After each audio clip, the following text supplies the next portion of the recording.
मुस्लिम कायद्यानुसार लग्न कसं मोडलं जातं? चला, याबद्दल सोप्या भाषेत समजून घेऊया. तर मग मुस्लिम विवाह संपुष्टात आणण्याचे नेमके मार्ग तरी कोणते आहेत? चला पाहूया. हे बघा, घटस्फोटाचे मुख्य 4 मार्ग आहेत. पतीकडून, पत्नीकडून, दोघांच्या संमतीने किंवा मग कोर्टाच्या आदेशाने. सुरुवात करूया तलाकपासून. यात पतीला लग्न संपवण्याचा पूर्ण अधिकार असतो. तलाकचा शब्दशः अर्थ आहे बंधनातून मुक्त करणे. म्हणजे पती पत्नीला लग्नाच्या बंधनातून मोकळं करतो. आता इथे एक इंटरेस्टिंग गोष्ट आहे. सुन्नी आणि शिया कायद्यात तलाकचे नियम खूपच वेगळे आहेत. चला, आता तलाकच्या वेगवेगळ्या पद्धती पाहूया. या पद्धती त्यांच्या प्रक्रियेनुसार ठरतात. पहिला प्रकार आहे तलाके एहसान. हा सर्वोत्तम मानला जातो कारण यात विचार करायला वेळ मिळतो. दुसरा आहे तलाक हसन. या 3 महिन्यात 3 वेळा तलाक उच्चारला जातो आणि मगच तो अंतिम होतो.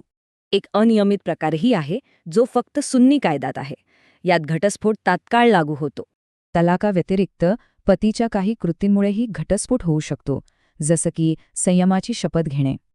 आता बघूया परस्पर संमतीने होणारे घटस्फोट. म्हणजे जेव्हा दोघांनाही वेगळं व्हायचं असतं. यात खुला आहे. म्हणजे पत्नी घटस्फोटासाठी पुढाकार घेते आणि त्या बदल्यात मेहरसारखं काहीतरी सोडते. दुसरा प्रकार आहे मुबारत. याचा अर्थ एकमेकांना मुक्त करणे. हे दोघांच्या इच्छेने होतं. या दोन्हीतला फरक स्पष्ट आहे. प्रस्ताव कोण देतं आणि मोबदला लागतो की नाही यावर सगळं अवलंबून असतं. पत्नीला सुद्धा घटस्फोट सुरू करण्याचा हक्क मिळू शकतो, पण त्यासाठी पतीने तो अधिकार तिला द्यावा लागतो. हा एक महत्वाचा करार असतो जो अनेकदा निकाहनाम्यातच लिहिला जातो. याला पत्नीचं मोठं शस्त्र मानलं जातं.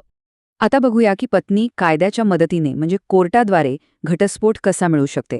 1939च्या कायद्यानुसार पतीकडून होणारा छळ किंवा पोटगी न मिळणं यांसारखे ठोस कारणं असतील तर पत्नी कोर्टात जाऊ शकते. बरं, एकदा घटस्फोट फायनल झाला की काय होतं?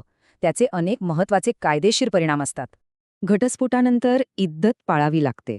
या काळात पत्नीला दुसरं लग्न करता येत नाही. इद्दतच्या काळात पोटगी, मेहर आणि वारसा हक्कांसारखे मुद्दे निकालात काढले जातात.